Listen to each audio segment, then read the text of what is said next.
বোলপুর পৌরসভার অন্তর্গত ২ নম্বর ওয়ার্ড সহ বিভিন্ন ওয়ার্ডের একদম রাস্তার পাশেই এইভাবে জমে রয়েছে নোংরা স্তূপ এবং পরিদর্শনে গিয়ে রীতিমতো ক্ষুব্ধ বিজেপি নেতা। আমরা দেখাচ্ছি সেই ছবি। বোলপুর পৌরসভার অন্তর্গত ২ নম্বর ওয়ার্ড এলাকায় পরিদর্শন করছেন বিজেপি নেতা কাঞ্চন ঘোষ সহ অন্যান্য বিজেপি কর্মীরা এবং সেখানেই পরিদর্শন করে আমরা পরিদর্শন করছেন এবং সরাসরি সেই ছবি দেখাচ্ছি। তিনি দেখাচ্ছেন যে এইভাবেই রাস্তার পাশেই প্রচুর নোংরা আবর্জনা স্তূপ রয়েছে, সেগুলোকে পরিষ্কার করা হচ্ছে না এবং দুর্গন্ধ চড়ছে এবং আশেপাশে যে সমস্ত প্রতিবেশীরা রয়েছে, মানুষজন রয়েছে, তারা রীতিমতো ক্ষুব্ধ যে তারা অভিযোগ করছেন এইভাবেই কিন্তু এই নোংরা আবর্জনা কিন্তু পরিষ্কার করা হচ্ছে না। শুধু বোলপুর পৌরসভার এই ২ নম্বর ওয়ার্ড নয়, একাধিক ওয়ার্ডের এই ছবি দেখা যাচ্ছে। নোংরা আবর্জনার স্তূপে পরিণত হয়েছে, একদম রাস্তার পাশে এই নোংরা আবর্জনাগুলো ফেলা হচ্ছে এবং যখন বৃষ্টি হচ্ছে এই নোংরা আবর্জনা কিন্তু রাস্তার মধ্যে উঠে যাচ্ছে, ফলে দুর্গন্ধ আরও ছড়াচ্ছে এবং দেখতে পাচ্ছি আমরা রীতিমতো ক্ষুব্ধ বিজেপি নেতা থেকে সাধারণ মানুষ।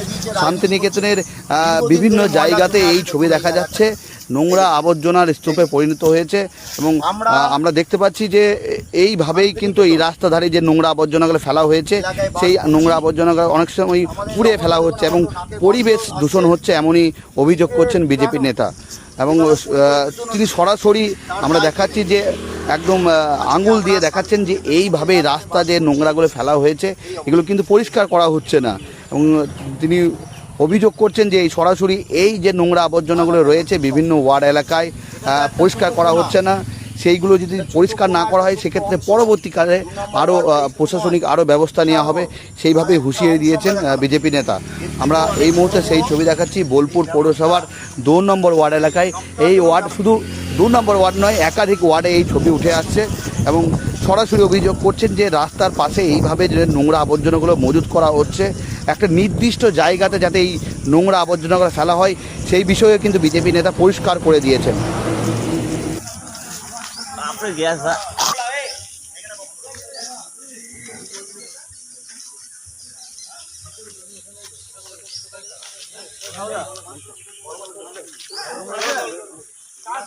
দেখুন, আজকের কর্মসূচি যেটা আমরা এসেছি মোটো আমার ভালো লাগছে না, কারণ আমরা এই ২ নম্বর ওয়ার্ডে এসেছি। আমাকে দীর্ঘদিন ধরে আমার ২২টা ওয়ার্ডের থেকে বিভিন্ন জনগণ, সাধারণ মানুষ অভিযোগের উপর অভিযোগ যে তাদের কিন্তু সমাজ পুরো একদম নোংরা, অপরিষ্কার, ড্রেনে জল যাচ্ছে না, ড্রেনে নোংরা, তারপরে ময়লা ফেলার গাড়ি আসে না বিভিন্ন। তা আমি হয়তো ভাবতাম এই নতুন সরকার এসছে, মানুষ মজা লাগছে তাই বলছে।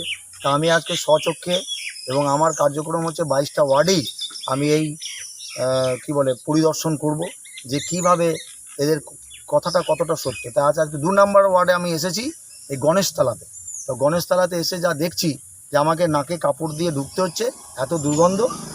আমরা একটা ওয়ার্ল্ড হেরিটেজ এলাকা, বিশ্বভারতী, যেটা গোটা বিশ্ব চেনে, এবং সেরকম একটা জায়গার ঠিক পাশেই এই ২ নম্বর ওয়ার্ড, বলতে গেলে বিশ্বভারতীর মধ্যে ঢুকে আছে এই ২ নম্বর ওয়ার্ড। তো এই ২ নম্বরের গণেশতলাটা একটা খুবই গুরুত্বপূর্ণ জায়গা, শান্তিনিকেতনের লাগোয়া, শান্তিনিকেতনের পরিবেশ। যে শান্তিনিকেতনের নাম শুনে গোটা বিশ্বের মানুষ একটা আলাদা অনুভূতি নেয়, একটা পরিবেশ সচেতনতার একটা মেসেজ পায়। সেই জায়গায় আজকে এই বোলপুর মিউনিসিপ্যালিটির ২ নম্বর ওয়ার্ড, এই পৌর যিনি মাতা আছেন বা ওনাদের যারা কার্যকর্তা আছেন, এরা কোনো কাজ করে না কো। এরা অযথা নিজেদের ছেলেদেরকে ঢুকিয়ে রেখেছে, বসে বসে মায়না নেয় এবং এই পৌরসভা দাপিয়ে বেড়ায়। তারা কিন্তু কোনো রকম কাজ করে না। তার নিদর্শন এই ময়লা দিনের পর দিন জমছে, সেখান থেকে পোকা মাকড়, জীবাণু, মাছি, মশা পাশের বাড়িতে যাচ্ছে, খাবারে বসছে। এই যে রোগ সংক্রমণের যে ফলে মানুষ যে অসুস্থ হবে, তার দায়ী কে নেবে?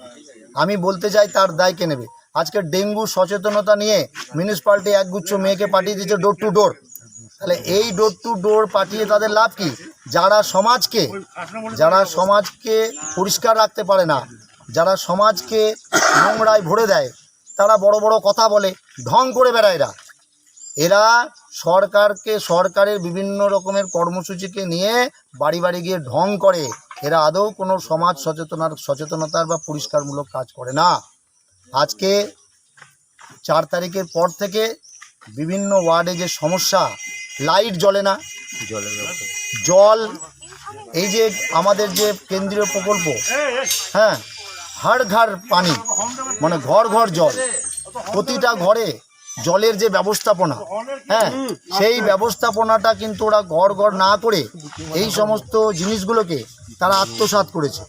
এই সরকারি কেন্দ্রীয় সরকারের প্রকল্পকে তারা বুড়ো আঙুল দেখিয়ে নিজেদের মতন করে এরা চলতে চাইছে। তাই আমি একটা কথা বলবো, যে আমি মিডিয়া ভাইদের মাধ্যমে বলতে চাইবো যে এই সমস্ত কিছু নিয়ে আমরা চুপ করে বসে থাকবো না।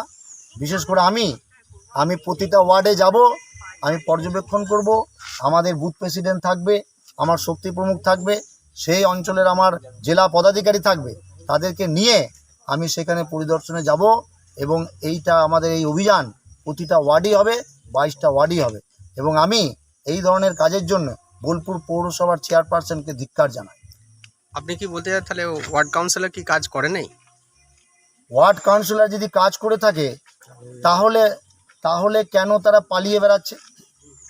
তারা না চাইতেই কমিউনিটি হলের চাবি আগে থেকে দিয়ে দিচ্ছে, তারা হাত জোর করছে, আমাদের লোকদের ভয়ে তারা পালিয়ে বেড়াচ্ছে। তারা যদি সততা থাকে, 4 তারিখের পর অনেক কাউন্সিলর তারা পালিয়ে বেড়াচ্ছে, তাদেরকে আর পাওয়াই যাচ্ছে না। কেউ তাদের পার্টি অফিসের চাবিটা নিয়ে এসে আমাদের কার্যকর্তাকে দিয়ে বলছে তোমরা পার্টি অফিস দখল করে নাও।